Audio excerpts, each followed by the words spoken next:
하나님 말씀 사도행전 2장 33절로 42절 말씀입니다.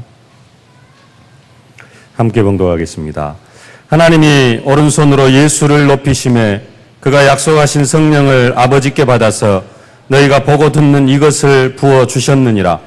다윗은 하늘에 올라가지 못하였으나 친히 말하여 이르되 주께서 내 주에게 말씀하시기를 내가 내 원수로 내 발등상이 되게 하기까지 너는 내 우편에 앉아 있으라 하셨도다 하였으니 그런즉 이스라엘 온 집은 확실히 알지니 너희가 십자가에 못 박은 이 예수를 하나님이 주와 그리스도가 되게 하셨느니라 하니라.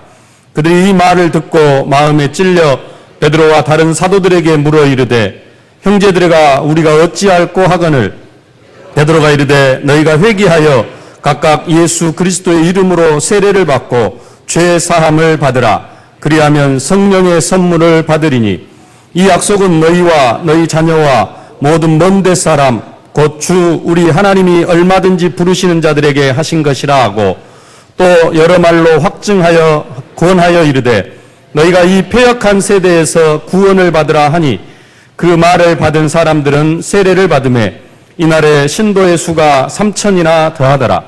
그들이 사도의 가르침을 받아 서로 교제하고 떡을 떼며 오로지 기도하기를 힘쓰니라. 아멘. 에베소서 5장 18절에 이렇게 말씀합니다. 술 취하지 말라. 이는 방탕한 것이니 오직 성령으로 충만함을 받으라. 오늘 메시지 제목이 사도행전 에베소서 5장 18절에서 나온 말씀입니다. 오직 성령으로 충만함을 받으라. 하나님께서 초대교회에 성령을 부어주신 오순절날 맥추절날, 오늘이 그것을 기념하는 맥추절인데요. 이 맥추절날에 오직 성령으로 충만함을 받는 여러분들이 되어지실 수 있기를 주의 이름으로 축원합니다. 지난주도 말씀드렸듯이 하나님은 이스라엘 백성들로 하여금 양의 피를 문설주와 임방에 바르고 애굽에서 구원받은 것을 기념하면서 유월절을 지키게 하셨습니다. 그 유월절 다음 날이 안식일이고요. 그 다음 날, 안식일 다음 날 보리의 첫 이삭을 하나님 앞에 바치는 그러한 절기를 지키도록 하셨습니다. 예수님은 유월절 양 잡는 그날 십자가에 피 흘려 죽으심으로 우리의 모든 죄를 다 해결하시고 우리를 저주와 재앙에서 운명에서 완전하게 해방시켜 주셨습니다. 그리고 첫 이삭을 하나님 앞에 바치는 그 초실절 날에 예수님이 십자가에 죽으신 지 사흘 만에 부활하심으로 우리들의 부활의 첫 열매가 되셨습니다. 그리고 우리에게 주님이 첫 열매로 부활하신 주일날 매주 모여서 우리는 하나님 앞에 예배함으로 부활의 산 소망을 갖게 하셨습니다. 또한 보리의 첫 이삭을 첫 낫을 된 그 초실절로부터 50일을 계수해가지고 맥추절을 지키라 그렇게 말씀을 하셨습니다. 그 맥추절을 하나님은 오순절이라고도 부르게 하셨는데 이 오순절날 하나님은 예수를 그리스도로 고백하는 모든 성도들에게 성령으로 찾아오셨습니다. 이 오순절 성령 강림으로 말미암아 하나님은 하나님의 형상인 사람과 사실적으로 지금 우리와 함께 하시는 것처럼 사실적으로 함께 하실 수 있게 되었고 이 오순절날 사실적으로 초대교회가 시작이 되었으며 이 오순절 성령 강림으로 말미암아 하나님의 소원인 하나님이 그토록 소망하는 그 전도가 시작되었던 것을 볼 수가 있습니다. 오늘 우리가 맥주 감사주일로 하나님 앞에 감사 예배를 드리는데 우리가 정말로 하나님 앞에 감사할 것이 많이 있겠습니다만은 꼭 한 가지 감사는 오늘 하나님 앞에 드리시고 또 회복하실 수 있기를 바랍니다. 우리가 생일날이면은 어렸을 때는 그냥 선물 사주라고 부모에게 이렇게 졸르고 하는 게 어렸을 때의 생일입니다. 근데 이게 이제 나이가 먹어가면서 조금 그 철이 들어가면서 생일날 뭐 합니까? 생일날은 꼭 부모님한테 낳아주신 것 감사의 말씀도 한마디 드리고요. 또 하나님 앞에는 하나님께서 정말로 하나님의 완벽한 계획 속에 나를 이 세상에 또 이 가정이 이 교회에 보내주신 것 그것을 감사하고 하나님의 영광을 위하여서 살겠습니다. 이렇게 감사하는 게 정상적인 것입니다. 다른 감사할 것도 많이 있겠습니다만은 생일날은 이 감사를 빼면은 절대로 안 됩니다. 그런 것처럼 구약의 이스라엘 백성들은 맥추절에 보리를 수확해 가지고 지난 한 해 동안 또 지난 한 절기 동안 하나님께서 은혜를 더하여 주셔서 시간 때를 따라 늦은 비를 주시고 이른 비도 주시고 햇빛도 주셔가지고 지금 우리가 이렇게 농사를 잘 지었습니다. 우리가 수고도 했지만은 철저한 하나님의 은혜로 이렇게 수확을 하게 되었습니다 하면서 맥추절 날 이스라엘 백성들은 그 곡식을 가지고 하나님 앞에 감사를 한 것입니다. 그런 것처럼 맥추절에 우리가 정말로 감사해야 될 것 다른 게 아니라 성령을 부어주셨는데요. 하나님이 성령으로 우리와 함께 하시면서 우리의 삶을 세밀하게 인도하신 것에 대해서 우리가 정말로 하나님 앞에 감사해야 될 줄로 믿습니다. 성령께서 우리와 함께 하시면서 우리의 삶을 세밀하게 인도하시고 우리의 생각까지도 지켜주시고 또 우리의 삶의 현장 속에서 우리에게 강단을 통해 주신 언약의 말씀도 생각나게 하시고 이런 성령의 세밀한 인도 때문에 우리가 신앙생활도 할 수 있고 사회생활도 할 수 있고 또 그 성령의 인도 때문에 오늘 우리가 이 자리에 나와서 하나님 앞에 예배도 드리게 되어진 줄로 믿습니다. 그래서 우리가 정말로 다른 많은 감사의 제목들도 있겠습니다만은 오늘 이 성령의 인도와 성령의 역사를 감사하는 여러분들이 되어지실 수 있기를 바랍니다. 오늘 본문은 그 사도행전 2장의 일부분인데요. 이 사도행전 2장의 전체를 보면은 베드로가 오순절 마가다락방에게 임한 그 성령 충만함을 받고 메시지를 하고 있는 그런 내용입니다. 믿지 않는 유대인들을 향하여서 오순절날 하나님 앞에 맥추절로 하나님 앞에 제사하기 위하여서 15개국에서 모여든 그 사람들을 향하여서 복음을 전하는 내용입니다. 14절부터 이 베드로 사도의 설교 내용이 쭉 나와 있는데요. 그 내용을 간단하게 정리하면은 너희가 법 없는 자들의 손을 빌려서 예수를 십자가에 못 박혀 죽였으나 하나님이 그를 살려주셨다라는 것입니다. 다윗은 예수님 시대로부터 예수님이 십자가에 못 박혀 죽은 그때로부터 약 1000년 전 사람이지만은 그리스도의 부활을 보고 미리 보고 말하였다고 증거를 합니다. 그런데 오늘 34절에 보면 이렇게 말씀합니다. 34절 함께 한번 봉독하겠습니다.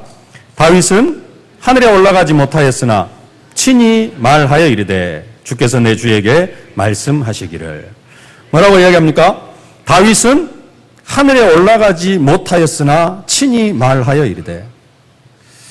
이게 그냥 이대로만 읽으면은 조금 이해할 수 없는 말처럼 들리기도 합니다. 다윗이 하늘에 올라가지 못하였다고 말하니까 그렇게 믿음이 좋은 다윗이 천국에 못 들어갔다는 말이냐, 이렇게 해석을 할 수도 있습니다.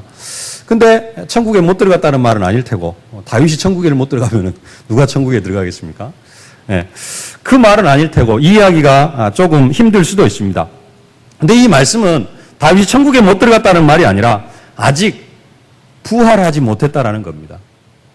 예수님은 죽은 지 사흘 만에 부활하셔가지고 우리에게 40일 동안 하나님 나라의 일에 대해서 말씀을 하시고 지금 열흘 전에 하늘로 올라가셨습니다. 승천을 하셨습니다. 그러나 아직 다윗은 하늘에 올라가지 못하였다. 뭐 하지 못하였다?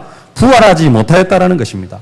다윗의 묘가 지금 예루살렘 가까이에 있는데 그들이 다 알고 있는 것처럼 다윗의 육체는 무덤에서 완전히 썩어져 가지고 썩어져 버렸고 아직 그 육체가 썩어진 그 시체가 그대로 있고 뭐 죄도 안 남아 있을 수도 있겠습니다만은 그 다윗은 부활하지 못했다.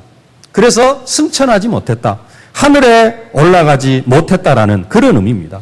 예수님은 50일 전에 부활하셔가지고 40일 동안 하나님 나라에 대해서 말씀을 하시고 열흘 전에 승천하셨는데 다윗은 아직, 다윗의 묘는 아직도 우리 곁에 있다. 그것을 말씀하면서 말씀을 하고 있는 것입니다. 근데 그 다윗이 증언한 것처럼 1000년 전에 그 다윗이 예수님을 미리 보고 증언한 것처럼 하나님이 예수를 살리시고 예수를 높이심에 예수님이 약속하신 성령을 아버지께 받아서 지금 너희가 보고 듣는 이것을, 이 성령을 너희에게 부어주셨다, 그렇게 말씀하시는 것입니다. 33절 말씀 함께 다시 한번 봉독하겠습니다. 하나님이 오른손으로 예수를 높이심에 그가 약속하신 성령을 아버지께 받아서 너희가 보고 듣는 이것을 부어주셨느니라. 이게 뭡니까? 이것이 성령. 그 성령을 부어주셨다. 36절 함께 봉독하겠습니다. 그런즉 이스라엘 온 집은 확실히 알지니 너희가 십자가에 못 박은 이 예수를 하나님이 주와 그리스도가 되게 하셨느니라. 네. 다윗은 예수님의 부활을 미리 봤고 다윗이 본 것처럼 하나님께서 예수님을 다시 살리셨다. 너희가 십자가에 못 박아 죽인 그 예수를 하나님이 다시 살리셔가지고 그렇게 창세기 3장 15절부터 약속하셨던 그리스도 메시아가 되게 하셨다. 우리의 주와 그리스도 메시아가 되게 하셨다. 이렇게 메시지를 합니다. 그러니까 그 메시지를 듣고 있던, 그 설교를 듣고 있던 거기에 앉아있는 모든 사람들이 말합니다. 37절 말씀 함께 봉독하겠습니다. 그들이 이 말을 듣고 마음에 찔려 베드로와 다른 사도들에게 물어 이르되 형제들아 우리가 어찌할꼬. 형제들아 우리가 어찌할꼬. 마음에 찔려서 형제들아 우리가 어찌할꼬. 사도 베드로야 우리가 어찌해야 되겠습니까? 그러자 베드로 사도가 말을 합니다. 무슨 이야기를 하느냐. 너희들도 우리가 받은 성령을 받아야 되는데 그 성령 받는 방법을 가르쳐 줍니다. 그 성령 받는 방법이 뭐냐? 38절입니다. 함께 봉독하겠습니다. 베드로가 이르되 너희가 회개하여 각각 예수 그리스도의 이름으로 세례를 받고 죄 사함을 받으라. 그리하면 성령의 선물을 받으리니. 아멘. 성령 받는 방법 하니까 조금 이상하게 들릴 수도 있습니다만은 어떻게 하면 성령을 받느냐? 회개하여 각각 예수 그리스도의 이름으로 세례를 받고 죄 사함을 받으라. 그리하면 성령의 선물을 받으리니. 성령을 선물로 받을 것이다. 그렇게 말씀을 하고 있습니다. 좀 이상하게 들릴 수 있습니다만은 우리도 다 이 과정을 통해서 구원을 받고 하나님의 영인 성령을 받았습니다. 우리는 다 하나님 앞에 회개하고 죄 사함을 받은 그런 사람들입니다.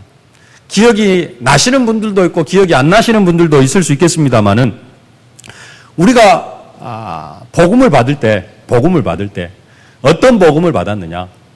예수님이 십자가에 못 박혀 죽으신 그 사실을 들었습니다. 그러죠? 지금 우리는 선지자, 제사장, 왕, 삼중직 그리스도를 많이 선포합니다만은 이제 다락방 외에서 복음을 받으신 분들은 주로 십자가와 부활의 복음을 받았습니다. 그래서 반드시 이 복음을 전할 때에는 뭐가 들어가느냐? 예수님이 우리 죄 때문에 십자가에 못 박혀 죽으셨다. 그리고 그분이 사흘 만에 부활하셨다. 이것을 믿으면은 마음으로 믿어 의에 이르고 입으로 시인하여 구원에 이르느니라. 이것을 믿으면은 하나님의 자녀가 되어진다. 그래서 묻습니다. 믿으시겠습니까? 예수님을 영접하시겠습니까? 그 말은 무슨 말입니까? 예수님이 나의 죄 때문에 십자가에 못 박혀 죽으셨다라는 말을 믿는다라는 말은 내가 죄인인 것을 인정하는 것입니다. 그리고 예수님이 나의 죄 때문에 십자가에 못 박혀 죽으셨다라는 것을 믿는다는 말은 내가 그 예수님의 피로 말미암아 내 죄 용서를 받기를 원한다는 그런 고백입니다. 우리도 모르게 뭐 했습니까? 내가 죄인인 것을 고백했고 또 내가 죄인으로 살아온 것을 회개하고 그리고 예수님의 피로 내 죄 용서 받기를 소망하면서 무엇을 했느냐? 예수를 그리스도로 영접을 했습니다. 어떤 과정을 거친 겁니까? 오늘 38절 회개하여 각각 예수 그리스도의 이름으로 세례를 받고 죄 사함을 받는 이제 공식적인 세례는 교회 앞에서 조금 늦게 받기도 하고 아직 안 받으신 분들도 계실 수 있습니다만은 이런 과정을 거쳐서 우리가 성령을 선물로 받았습니다. 우리가 복음을 전할 때에도 반드시 이 사실을 함께 전합니다. 주보 뒤에 있는 그 영접 기도문 함께 한번 우리가 현장에서 복음을 전하면은 반드시 예수님의 십자가와 그 다음에 부활, 왕 대신 그리스도 부활. 그래서 이 예수님이 하나님 만나는 길이다. 선지자, 제사장, 왕 그 메시지를 전하고요. 이 예수를 믿을 때 당신의 삶 속에 있는 지금 불신자 6가지 상태 속에서 완전히 해방받고 하나님의 자녀가 되어질 수 있다. 그러면서 묻습니다. 5번 어떻게 구원을 받아야 하는가? 예수님을 영접하겠는가? 당신은 기도를 통하여 예수님을 당신의 구주로 영접할 수 있습니다 하면서 영접 기도를 따라하게 하죠.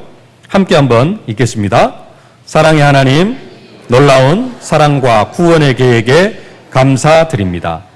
이제 나는 죄인인 것을 깨닫고 회개합니다. 지금 내 마음의 문을 열고 예수님을 나의 구주, 나의 하나님으로 영접합니다.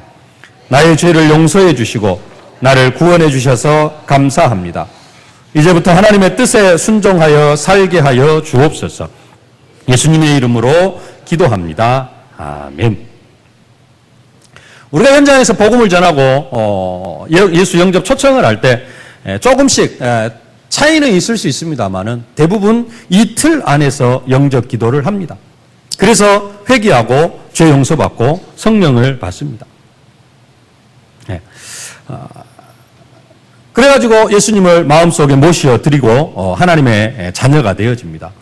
우리는 베드로 사도의 말씀처럼 그냥 성령을 받은 게 아니라 회개하고 죄 사함을 받고 성령의 선물을 이미 받았습니다. 또 우리가 복음을 전할 때에도 이러한 과정을 거치면서 많은 사람들에게 복음을 전하고 하나님의 자녀가 되게 하고 그 사람이 예수를 영접하면 어떤 일이 일어납니까?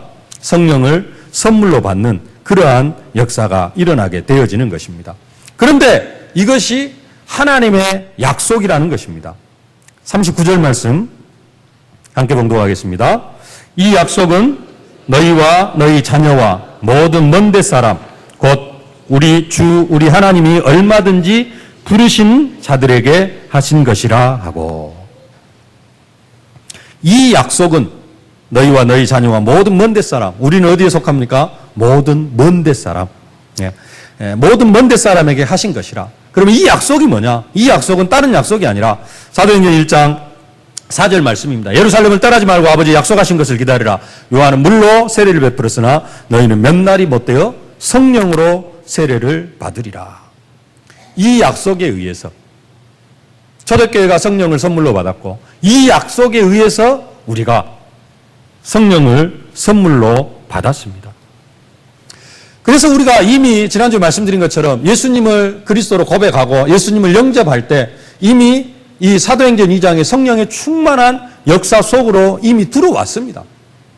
들어왔는데 우리가 신앙생활을 해가면서 처음에 체험한 그 성령 충만함의 상태를 지속적으로 유지해 나가는 사람들도 간혹 있기는 하는데요. 시간이 가면 갈수록 이제 성령 충만함을 받은 지 한 5년 지나고 10년 지나면은 많은 사람들의 그 성령 충만함이 어떻게 되어지느냐. 점점 누리지를 못하고요. 그 성령의 역사를 사실적으로 누리지 못하고 사실적으로 그 성령의 역사가 식어져 가는 게 현실입니다. 그게 보편적인 사람들의 삶입니다. 그래서 사도 바울이 말씀합니다. 술 취하지 말라. 이는 방탕한 것이니 오직 성령으로 충만함을 받으라. 시간이 지나면 지날수록 성령의 충만함을 상실하지 말고 처음처럼 날마다 성령 충만함을 받고 또 누리고 어쩌면 처음보다 더 성령의 충만한 역사 속으로 들어가라고 그렇게 말씀을 하고 있는 것입니다. 여러분들이 이 축복을 누리실 수 있기를 바랍니다. 이미 우리는 성령 충만함을 체험한 사람들입니다. 이미 성령의 역사를 사실적으로 체험한 사람들입니다. 평생 동안 내가 죄인인 것도 깨닫지 못했고 평생 동안 내가 저주와 재앙 가운데 살아온 것도 알지 못했는데 성령의 역사로 말미암아 내가 죄인인 것을 깨달았어요. 내 인생이 저주와 재앙 가운데 빠져있는 인생인 것을 깨달았습니다. 우리의 가정과 가문이 철저하게 저주와 재앙 가운데 빠져있는 그러한 가정인 것을 사실적으로 깨달았습니다. 그게 뭐냐? 그게 바로 성령의 역사입니다. 근데 시간이 지나면 지날수록 어째요? 이것들도 잊혀져 갑니다. 그래서 그냥 기도 안 해도 살아갈 것처럼 생각이 되어지고요. 그냥 주일날 예배 한번 드리면은 되는 것처럼 그렇게 생각이 되어지기도 합니다. 그게 무슨 이야기냐? 성령 충만함이 점점 식어져 가고 있다는 것입니다. 그래서 성령의 충만함으로 성령으로 충만함을 받으라. 사도 바울이 그렇게 권면하고 있는 것입니다. 첫 번째로 생각할 것, 지난주에도 좀 봤습니다만은 성령의 이 충만함을 우리가 지속적으로 누리지 못하면 어떻게 되느냐? 우리가 성령 충만함을 지속적으로 누리지 못하면은 우리는 성령과의 교제가 점점 소멸되어져 갑니다. 성령과의 교제가 소멸되어져 가요. 사도 바울이 데살로니가 교회에 편지하면서 이렇게 말씀합니다. 항상 기뻐하라, 쉬지 말고 기도하라, 범사에 감사하라. 이는 그리스도 예수 안에서 너희를 향하신 하나님의 뜻이니라. 그 다음에 뭐라고 말씀하신 줄 압니까? 그냥 우리는 거의 관심을 갖지 않고 지나가는 말씀인데요. 성령을 소멸치 말며 그렇게 이야기를 합니다. 성령을 소멸치 말라 이렇게 이야기를 합니다. 소멸하다라는 말은 불을 끄다라는 그런 의미가 있습니다. 그래서 좀 직역을 하면은 성령의 불을 끄지 말며 그렇게 번역을 할 수가 있습니다. 성령의 불을 끄지 말라. 성경은 보통 성령을 불로 이렇게 묘사하는 예가 많습니다. 마태복음 3장 11절에서도 나는 너희를 회개케 하기 위하여 물로 세례를 주거니와 내 뒤에 오시는 이는 나보다 능력이 많으시니 나는 그의 신을 들기도 감당치 못하겠노라. 그는 성령과 불로 너희에게 세례를 주실 것이요. 물과 성령으로 아니고 성령과 불로 너희에게 세례를 주실 것이요. 그 불이 뭐냐? 성령의 불을 이야기하고 있습니다. 우리가 잘 알고 지난주에 읽었습니다만 사도행전 2장 4절, 3절 불의 혀같이 갈라지는 것이 저희에게 보여 각 사람 위에 임하여 있더니 불의 혀처럼 갈라지는 것이 뭡니까? 그게 바로 성령입니다. 이것들이 다 성령을 묘사하는 그런 성경들입니다. 그런데 고린도 교회는 이 성령의 역사를 무절제하게 사용하여 가지고 광신도적인 그러한 모습들이 많이 보여졌습니다. 그런데 반대로 데살로니가 교회 성도들은 이 성령의 활동을 오히려 많이 제한을 하거나 성령의 활동을 많이 배격을 했습니다. 그래서 사도 바울이 이야기를 한 겁니다. 데살로니가 교회 성도들에게. 성령을 소멸치 말라. 성령의 역사를 제한하지 말라. 성령의 역사를 제한하지 말고 성령의 불을 끄지 말라라는 것입니다. 근데 많은 사람들이 어떻게 살아가느냐? 이 성령의 역사를 다 제한시켜가면서 살아갑니다. 성령의 불을 어떻게 하고 살아가요? 활활 타오르게 하면서 살아가는 게 아니라 성령의 불을 계속해서 끄면서 살아갑니다. 여러분은 어떻게 생각하십니까? 나는 성령의 불을 계속해서 활활 타오르게 하면서 살아가고 있는가? 아니면 성령의 불을 끄면서 살아가고 있는가? 성령의 불을 끄면서 살아가는, 그게 뭐 하는 거예요? 성령을 소멸하는 것입니다. 그래서 사도 바울이 얘기합니다. 성령을 소멸치 말라. 지금 화순지교에서 전도자의 삶을 위한 집중훈련을 하고 있습니다. 그래서 오후가 되어지면은 다음 날 스케줄을 미리 이렇게 쭉 점검을 하고 어떻게 전도할 것인가, 5분 이상 만날 사람에게 어떻게 전도를 하고, 전도를 못하면은 어떻게 전도 자료라도 전달할 것인가, 이런 부분들을 지금 쭉 훈련을 받으면서 훈련을 받고 있습니다. 근데 어느 권사님이 다음날 스케줄을 이야기를 하면서 내일 아버님 병문안을 가야 되는데 아버님 예수 영접을 하긴 했는데 다시 한번 확인을 시켜드려야 되겠다. 이렇게 말씀을 하셨고요. 시숙님이 계시는데 시숙님에게 아직까지 복음을 전하지 못했대요. 그래서 어떻게 해서든지 시숙님에게도 복음을 전해야 되겠다. 그리고 또 간병인이 있는데 이 간병인에게 중직자 편지를 전달하려고 중직자 편지를 이렇게 준비했다. 이 집중훈련이 아니었으면 그냥 병문안에 가서 그냥 기도하고 혼자 속으로 기도하고 왔을 것인데, 이 집중훈련을 하다가 보니까 병문안 한 번을 가는데 이 세 가지 전도를 생각을 한 겁니다. 이 세 가지 전도를 생각하는 것, 이게 뭐냐? 성령의 불을 활활 타오르게 하는 겁니다. 성령의 불을 꺼버리는 것은 뭡니까? 그냥 그런 거 아예 생각도 안 하고 그냥 뭐하러만 가는 거예요? 육신적으로만 생각하고 가는 겁니다. 아버님 병원에 누워 계시면은 한번 찾아가 뵈야지. 인사하러 가야지. 자식된 도리로, 인간된 도리로. 하나님의 자녀된 도리가 아니라 인간된 도리로만 찾아가는 겁니다. 그것도 필요합니다. 근데 그 이상의 것이 없으면은 성령의 불, 성령의 역사와는 전혀 관계없는 삶이 되어진 겁니다. 근데 많은 우리의 삶이 이 성령의 역사와는 무관한 삶으로, 복음과는 무관한 삶으로 그렇게 살아가고 있습니다. 그게 뭐냐? 성령의 불을 꺼버리는 것입니다. 복음 제시하는 것 귀찮고요. 중직자 편지 하나 전달하는 것 귀찮다라기보다는 전혀 관심이 없어요. 성령과는 무관한 삶을 살아가는 것입니다. 이것이 바로 성령을 소멸하는 것이 되어지는 것입니다.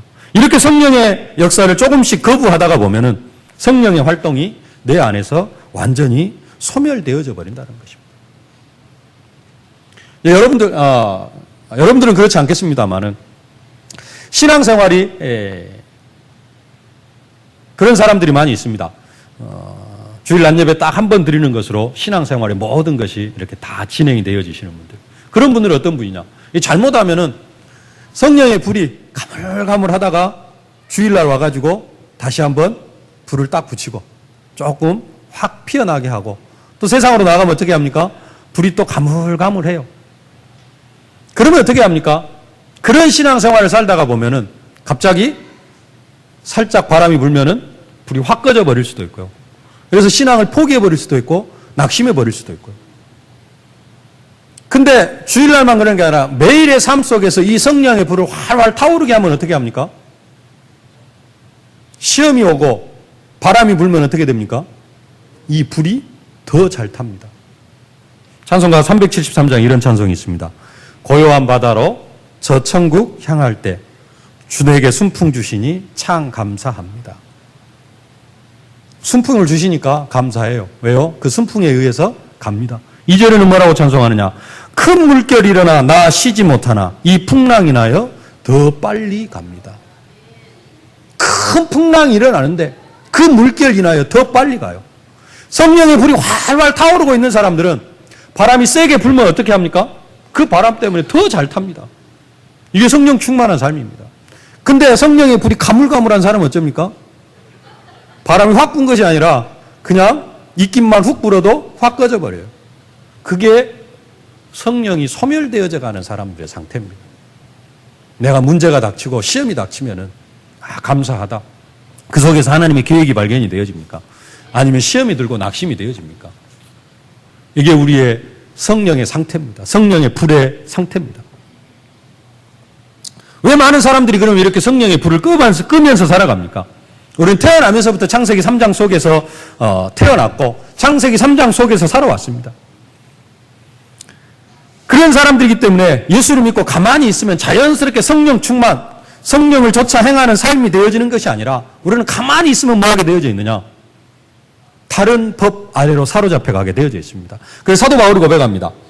내 속사람으로는 하나님의 법을 즐거워하되 내 지체 속에서 한 다른 법이 내 마음의 법과 싸워 내 지체 속에 있는 죄의 법 아래로 나를 사로잡아오는 것을 보는도다.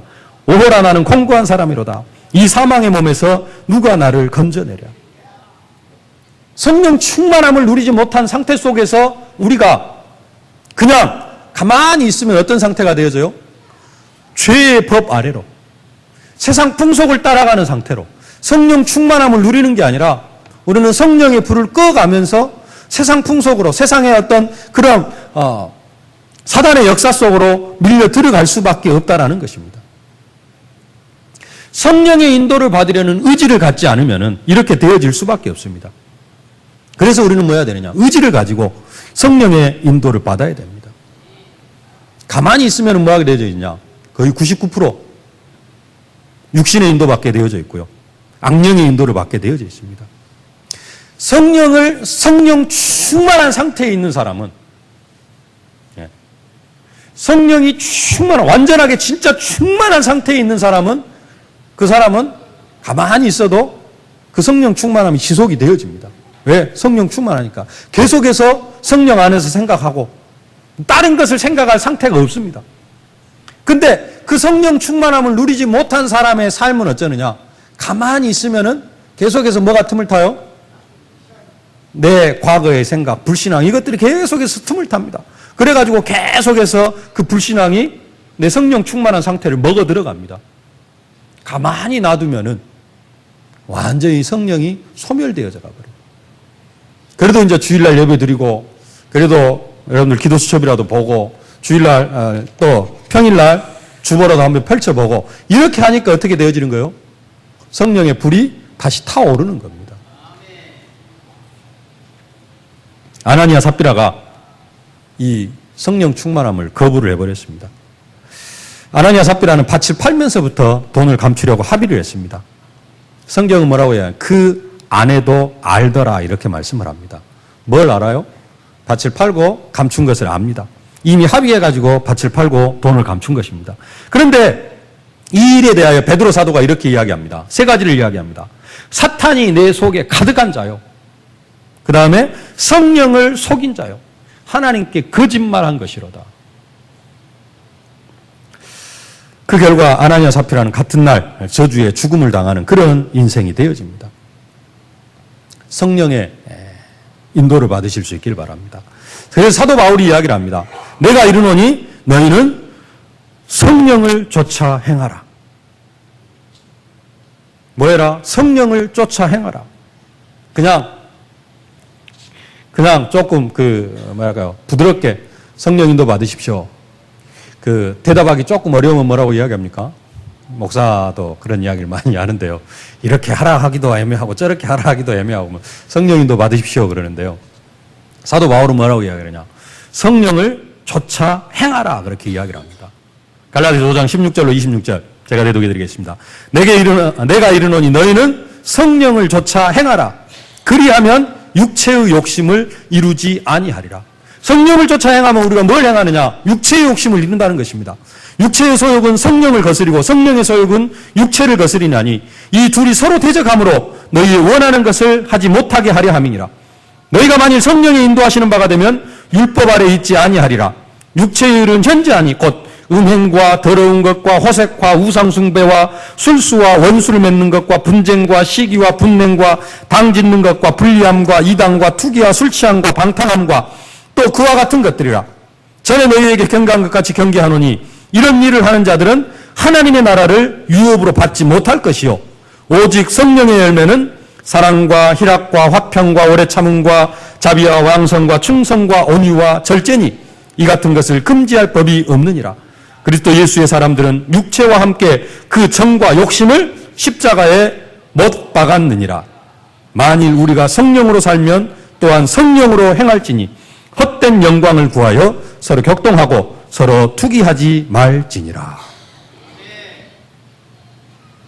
사람이 의지와 정욕을 따르면은 성령을 거스르는 일이 되어지고요. 그 일이 계속해서 지속되어지면은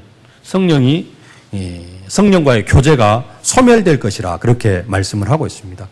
그래서 나타나는 삶의 열매들이 뭐냐? 아까 읽어드렸던 그러한 세상적인 것들, 탐욕적인 것들이 삶의 열매로 나타나게 되어진다는 것입니다. 그래서 전국적으로 하나님과 분리되는 그러한 사망에 이를 것이라. 하나님 나라를 유업으로 받지 못할 것이다 라고 그렇게 말씀을 하고 있습니다. 성령 충만함을 받지 못하면 이렇게 되어져 갑니다. 여러분들이 성령을 소멸치 말고 성령의 불을 끄지 마시고 계속해서 성령을 활활 타오르게 하고 성령의 충만함 속으로 들어가실 수 있기를 주의 이름으로 축원합니다. 두 번째로 우리는 성령 받은 것을 항상 인식해야 합니다. 뭐 해야 되냐? 성령의 불을 끄지 않기 위해서 우리는 성령 받은 것을 항상 우리가 의식적으로 인식을 해야 됩니다. 이것을 인식하지 못하면 성령을 받았음에도 불구하고 어떤 인생이 되어지느냐? 거지 나사로 같은 그러한 인생이 되어진다는 것입니다. 성령을 받았다는 말은 하늘과 땅의 모든 권세를 가진 예수님이 내 안에 사실적으로 함께 하신다는 것인데 이것을 인식하지 못하면 어떻게 되어집니까? 문제 속에서 아니면 하나님의 큰 계획 속에서 내가 어떤 존재인가 또 성령께서 내 안에 함께 계시는 이것을 인식하지 못하면 어떻게 되겠습니까? 능력, 권세 체험 못하고 항상 마귀에게 당하고 살아가게 되어질 수밖에 없습니다. 그래서 사도 바울은 항상 뭘 이야기하냐? 스스로 성령이 함께 하시는 것을 인식해야 하는 것을 가르쳤습니다. 사도 바울이 에베소 지역에 내려갔는데요. 거기에서 어떤 제자들을 만납니다. 그 제자들에게 묻습니다. 너희가 믿을 때에 성령을 받았느냐? 너희가 믿을 때에 성령을 받았느냐? 그러자 제자들이 대답합니다.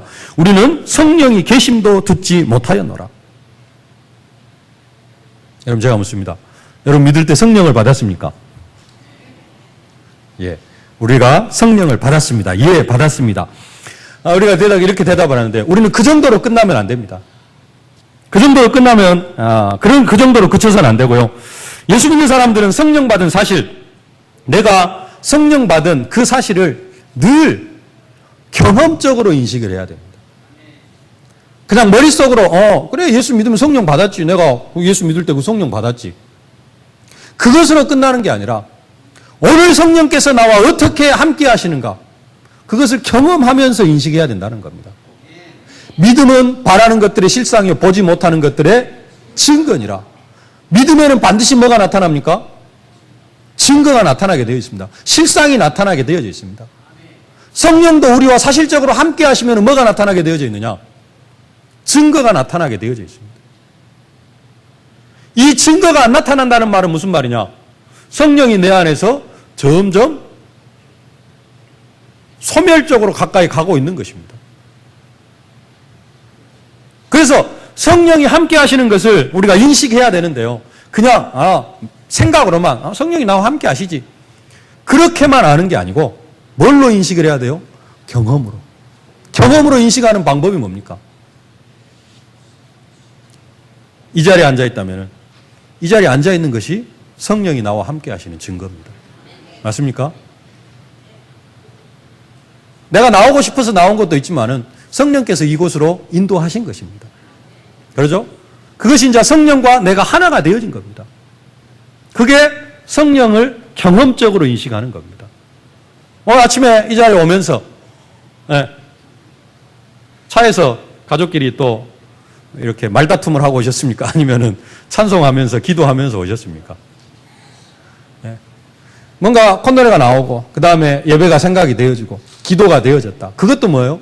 그것도 성령께서 함께 하시는 것이 경험적으로 인식되어지는 겁니다. 여러분들이 그 축복을 누리실 수 있기를 바랍니다. 로마서 8장 9절에 이렇게 말씀합니다. 만일 너희 속에 하나님의 영이 거하시면 너희가 육신에 있지 아니하고 영에 있나니 누구든지 그리스도의 영이 없으면 그리스도의 사람이 아니라. 너희가 육신대로 살면 반드시 죽을 것이로되 영으로서 몸의 행실을 죽이면 살리니 무릇 하나님의 영으로 인도함을 받는 그들은 곧 하나님의 아들이라. 사도 바울은 이것이 되어진 겁니다. 자신 안에 성령이 함께 하심을 항상 인식하다가 보니까 사실적으로 성령의 인도를 받게 되어지고 그 결과 지금까지 자기가 생각했던 가치 있는 것들이 다 뭘로 여겨져요? 지난주 받은 말씀처럼 배설물로 여겨집니다. 모든 것을 해로 여기고 자기가 지금까지 생각했던 자기의 모든 것들 그것을 뭘로 여깁니까? 배설물로 여기고 오직 예수 이름, 오직 예수의 이름을 위하여서. 여러분들 지난 한 주간 동안 예수 이름을 위하여 살아왔다. 그게 뭡니까? 성령이 함께 하시는 것을 인식하는 것입니다. 지난주 한 주간 동안 그러한 삶을 살아오셨다면 여러분은 그것을 인식하신 것이 되어집니다.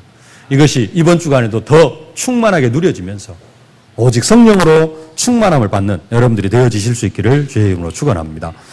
말씀을 맺겠습니다. 42절 함께 봉독하겠습니다. 그들이 사도의 가르침을 받아 서로 교제하고 떡을 떼며 오로지 기도하기를 힘쓰니라. 초대교회 오순절 마가다락방에서 직접 성령 강림을 체험한 사람들 말고 현장에서 복음을 받고 성령을 체험한 사람들이 있습니다. 그 사람들이 41절에 나온 그 3천 제자, 또 4장 4절에 나오는 5천 제자들입니다. 이들이 성령 충만함을 지속적으로 체험하는 방법이 있는데요. 그게 뭐냐? 사도들의 가르침 속으로 들어간 것입니다. 사도들의 가르침 속으로 들어가가지고 뭐 했느냐? 사도들의 가르침을 받아 서로 교제하고 떡을 떼며 오로지 기도하기를 힘쓰니라. 이것을 통해서 초대교회 성도들 3천 제자, 5천 제자 이렇게 또 마가다락방의 120명의 성도들이 지속적으로 성령 충만함을 누릴 수가 있었습니다. 혼자만 있는 게 아니라 뭐 했어요? 서로 교제하고. 그래서 주일날 교회에 나와야 되는 것입니다. 집에서 혼자서 인터넷 예배 드리고 말씀 드릴 수도 있습니다. 가족끼리 예배 드릴 수도 있습니다. 그게 교회가 아니에요. 서로 교제하고. 이 서로의 교제가 있어야지 뭐가 되어집니까? 성령 충만함이 지속되어집니다. 교회 안에서도 서로의 교제의 소통이 안 되어지고 그냥 혼자만 와가지고 예배 드리고 가버린다. 성령 충만함을 지속하기가 힘듭니다. 교회 안에서 교제가 안 되어지면 점점 성령 충만함이 이렇게 줄어들어요. 소멸되어져 갑니다. 교제하실 수 있기를 바랍니다.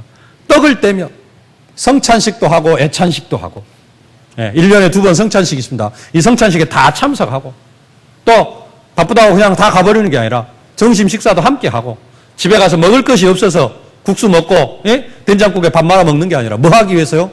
성도와 서로 교제하기 위해서 떡을 떼며 더 중요한 것 오로지 기도하기를 힘쓰니라. 삶의 현장 속에서 기도가 지속되어질 이게 뭐냐? 성령 충만함을 현장 속에서 지속적으로 누리는 방법입니다. 항상 기뻐하라 쉬지 말고 기도하라 범사에 감사하라 이는 그리스도 예수 안에 너희를 향하신 하나님의 뜻이니라. 성령을 소멸치 말며 성령을 소멸하지 않고 성령 충만함을 계속적으로 지속적으로 유지하는 방법이 항상 기뻐하고 쉬지 말고 기도하고 범사에 감사하는 것입니다. 이 축복을 누리면서 특별히 맥주 감사주일 오직 성령으로 충만함을 받는 그러한 응답을 받아 누리고 이것 때문에 더 감사가 넘쳐나는 그러한 축복의 날이 되어지실 수 있기를 주의 이름으로 축원합니다. 살아계신 아버지 하나님 은혜를 진심으로 감사를 드립니다. 하나님께서 초대교회 성령을 부어주신 맥주절 오순절에 아버지 하나님 저희들 이것을 기념하면서 오직 성령으로 충만함을 받으라 말씀 받게 하여 주시오니 진심으로 감사를 드립니다. 초대교회처럼 사도의 가르침을 받아 교제하며 떡을 떼며 오로지 기도에 힘쓰면서 성령의 충만함 속으로 들어가는 저희들 되게 하여 주시옵소서. 한 주간의 삶 속에서도 이 성령의 충만함이 지속되어지는 응답과 축복으로 함께하여 주옵소서. 예수님의 이름으로 기도하옵나이다. 아멘. 만왕의 왕이 되신 우리 구주 예수 그리스도의 은혜와 독생자 예수 그리스도를 아낌없이 내어주신 아버지 하나님의 무한하신 사랑하심과 주신 말씀을 우리의 삶 속에 적용시키고 체험케 하시기를 기뻐하시는 성령의 충만한 역사가 사도의 가르침을 받아 서로 교제하며 떡을 떼며 오로지 기도에 힘쓰므로 성령을 소멸치 않고 성령의 충만한 역사 속으로 들어가기를 원하는 모든 언약 백성들 머리 위에 저들의 가정과 현장, 산업, 기도 제목 위에 이제로부터 영원토록 함께 계실지어다. 아멘.